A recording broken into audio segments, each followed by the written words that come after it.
Singapore is constructing something without precedent anywhere on the planet.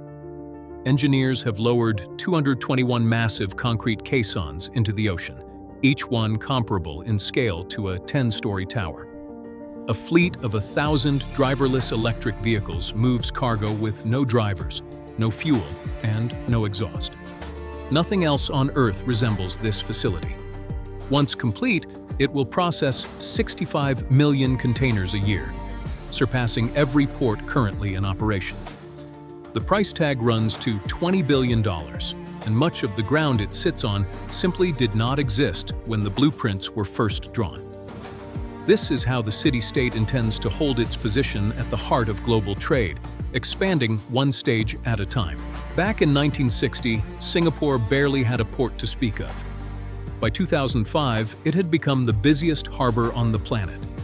Then, in 2010, Shanghai pulled ahead. Singapore's answer was to construct a facility that Shanghai simply could not replicate. Meanwhile, container vessels kept growing, doubling in size twice over 2 decades, and the country's existing harbors had been designed for smaller ships. Planners recognized that by the 2030s, the current terminal at Pasir Panjang would reach capacity. What the nation needed was an entirely new port. The core obstacle wasn't merely a lack of berths, it was a lack of land altogether. So engineers set out to manufacture more of it. In 2013, Singapore made a defining choice: merge 5 separate terminals into a single megaport, the largest anywhere in the world. The layout follows a finger pier design, with piers extending outward into the strait and berths running along both sides of each one, squeezing maximum quay length out of minimal land. The undertaking is split into 4 phases spread across 4 decades, built as one uninterrupted program. The first phase is already active. The second is rising alongside it. The Maritime and Port Authority handles land creation and infrastructure, while PSA runs port operations. Both organizations have been working in tandem since 2015. Land reclamation began in February 2015, and the seabed slowly gave way to solid ground where water once stood. Hundreds of millions of cubic meters of sand were dredged from the strait, pumped ashore, blended with seawater into a slurry, and sprayed across the site. As the new land rose out of the sea, vertical wick drains were driven into the fresh sand to speed up drainage and help the ground settle more quickly. Surcharge loading then added extra weight on top to compress the fill and push out excess water. Ground that today supports engineers and machinery was, only months earlier, the floor of the Singapore Strait. Phase 1 alone consumed 34 million labor hours and involved more than 450 companies, making it the largest civil engineering contract in the nation's history. The Maritime and Port Authority pioneered large-scale reuse of construction waste as fill material, a move that saved roughly 2 billion Singapore dollars.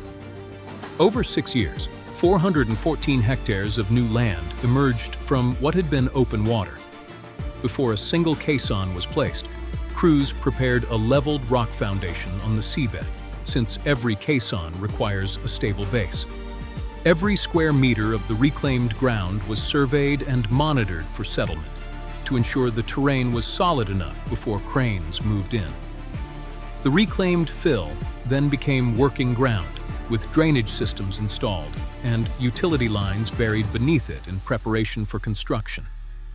Before reclamation advanced over a nearby reef, roughly 800,000 square meters of coral and mangrove were relocated to protect the marine ecosystem.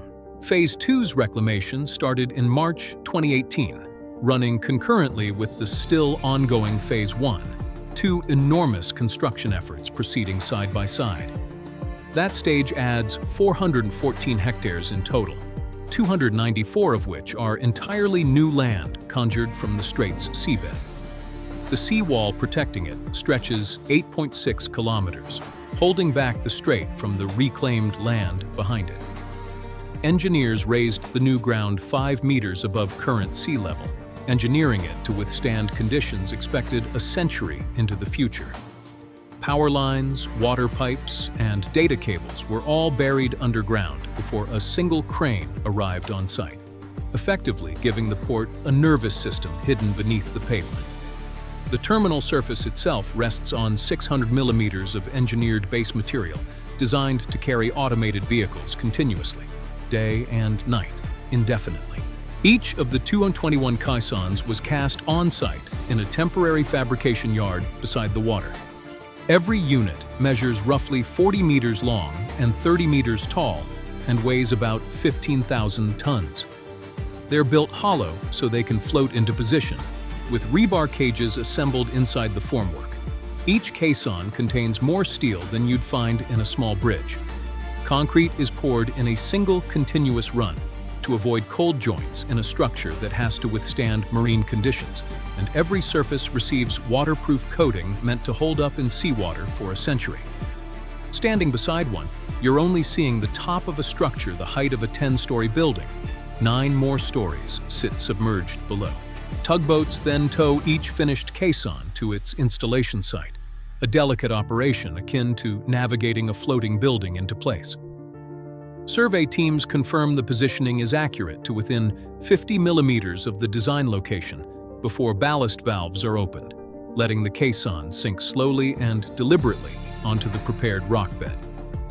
Divers then verify that the base has made full contact with the rock at every point before sand fill is pumped into the hollow interior, permanently fixing the structure in place. It will never float again. A capping beam ties the individual caissons together, turning separate units into one continuous quay wall, extending section by section, with the sea on one side and the growing port on the other. By April 2019, the final caisson for Phase 1 was installed, completing 8.6 kilometers of seawall. Phase 2 calls for 227 additional caissons, each again about 30 meters tall, restarting the wall building process at a larger scale. As of March 2026, Phase 2's reclamation is roughly 80% finished, with 227 caissons forming 9.1 kilometers of new seawall and 387 more hectares of land taking shape behind them as the port expands westward into the strait. The wall itself is made up of 48 individual concrete units sunk into the seabed, with rail lines for the quay cranes built directly into the top. The quay cranes themselves arrive by sea aboard specialized heavy-lift vessels and are positioned on rails atop the caissons. Standing 50 meters tall with a 70-meter outreach, they're built to service the largest container ships afloat, and they operate fully automated. A double trolley system lifts containers from the ship with one hoist and hands them off to an automated guided vehicle with the other. 2 separate operations handled by a single crane without any human intervention. Crane operators sit in a control room kilometers away, watching every lift through cameras, sensors, and software. A vessel measuring 400 meters, taller, laid on its side than the Empire State Building, can be fully serviced here. Mooring the ship remains one of the few tasks still requiring human hands. Virtually everything else runs automatically. Spreaders lock onto containers on their own, confirmed by sensors without any human guidance, and the handoff from crane to vehicle takes about 20 seconds, with no person involved on either end. A conventional terminal typically needs 5 to 10 workers per crane, along with diesel trucks and spotters stationed on the quay. None of that exists here. Berths are dredged to a depth of 23 meters below sea level, the deepest in Southeast Asia, built to accommodate the largest ships afloat. Berth 12 opened in 2025, with 4 more scheduled to follow in 2026, and Phase 1 is expected to reach its full design capacity of 21 berths by 2027. That single phase, handling 20 million TEUs annually once fully operational, would rank among the largest ports in the world on its own. It's possible to watch 3 cranes work a single ship with no workers visible on the quay between them. The site is nearly silent apart from the machinery itself. The crane rails sit on the caisson capping beam, leveled to within 3 millimeters across 8 kilometers of quay. An anti-sway system uses sensors to detect any oscillation and corrects it in real time, so containers land with precision. The goal is to cut turnaround time roughly in half compared with a conventional port, since a ship only earns money while it's sailing, not while it's docked. Automation doesn't recognize a difference between 3 a.m. and midday. The port runs at full capacity around the clock, every single day. When finished, the complex will offer 26 kilometers of quay and 66 berths, more than the whole of Singapore's existing port network combined, served by 1,000 driverless, battery-powered electric vehicles with no fuel tanks and no risk of human error. Navigation relies on magnetic markers embedded in the pavement, onboard sensors, and continuous position updates delivered over Singapore's first private 5G port network. A system capable of coordinating 2,000 vehicles and 1,000 cranes simultaneously. At times, a single person is the only human visible anywhere in the yard, while every crane and every vehicle continues operating under software control. At the gate, external trucks drive themselves in convoy through autonomous platooning before automated vehicles take over internally at the threshold. Drones equipped with thermal cameras inspect the cranes, spotting problems before the equipment itself would register an issue. A central control room monitors the entire operation from one screen, tracking every crane, vehicle, and container simultaneously, while AI-driven cameras scan containers at the gate to detect damage automatically, allowing claims to be processed before a ship even departs. In October 2024, PSA broke ground on a dedicated supply chain hub, a $647.5 million facility supporting the port's automation infrastructure, complete with charging bays positioned throughout every yard zone, so vehicles can recharge between jobs and the fleet stays continuously ready. Phase 2 continues rising in the sea, even as Phase 1 runs at full operation beside it. 387 more hectares under construction. 227 caissons going in to form 9.1 kilometers of new seawall, using the same method at even greater scale. This stage also includes a dedicated maintenance base, built ahead of time so the workshop is ready before the machinery arrives, along with berths dredged to the same 23-meter depth, with every cubic meter of seabed material removed before a single crane is installed. Some of the world's largest marine construction firms, Boskalis, Hyundai, Dredging International, and Penta Ocean, are all working on this single project. As of March 2026, reclamation for Phase 2 sits at about 80% complete, with a target of finishing reclamation in 2027 before construction begins in earnest. Planning for Phases 3 and 4 is already underway, extending the same process westward through the 2040s. At any given moment, one side of the site is a functioning port, while the other is an active construction zone. The same project, the same day. Phase 2 is also bringing in automation infrastructure now, with navigation markers embedded in the pavement and 5G masts going up across the site. Once the Tuas facility is complete, 5 existing terminals will close, returning about 1,000 hectares of Singapore's waterfront to the city. Tanjong Pagar, the country's oldest container terminal, is slated to close in 2027, with Tuas absorbing its cargo. That reclaimed land will become part of the city itself, housing, parks, and public waterfront space, giving Singapore back its southern coastline. The supply chain hub that broke ground in October 2024 sits beside the port as a $647.5 million logistics facility. And in a single frame, you can capture both the operating port on one side and the port that will be running by 2030 on the other. None of the Tuas yard runs on diesel. The cranes, the vehicles, everything is electric. The maintenance building generates as much power as it consumes through rooftop solar panels, reaching net zero energy. Ships plug into shore power while docked, letting them shut down their diesel generators, which helps keep the air around Tuas clean.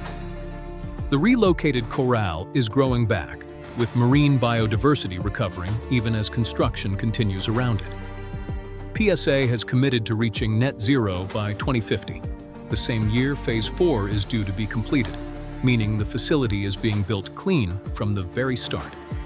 Rainwater collected off the terminal pavement is treated and reused, closing the port's own water cycle. And beyond battery power, hydrogen-fueled vehicles are already being tested as fuel for future construction phases. The port runs at the same speed and the same precision around the clock. Automation has no notion of a night shift. The cranes never rest. The vehicles simply recharge and return to work. And Singapore's trade never pauses. What takes 12 years to build unfolds in the space of a short video. 66 berths, 26 kilometers of quay, the largest container port on Earth. By the 2040s, the site will cover 1,237 hectares, roughly the size of Monaco, all built from what was once open seabed on an island with no spare land to offer. Phase 1 alone required 34 million labor hours, involved 450 companies, used 221 10-story caissons, and created 414 hectares of new land. And it still isn't finished. Phase 2 is already in the water, and Phases 3 and 4 remain on the drawing board as construction continues. Roughly 80,000 vessels pass through the Singapore Strait every year, and each one is a potential customer for Tuas. Singapore itself covers about 280 square miles and is home to 6 million people, yet ranks as the fourth wealthiest nation per capita on Earth, built almost entirely on trade. The Tuas facility rounds out the Western Industrial Zone, tying together the port, the petrochemical industry, manufacturing, and logistics into a single connected system.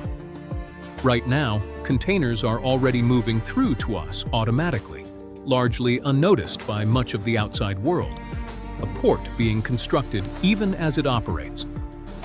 No other country has attempted anything at this scale before.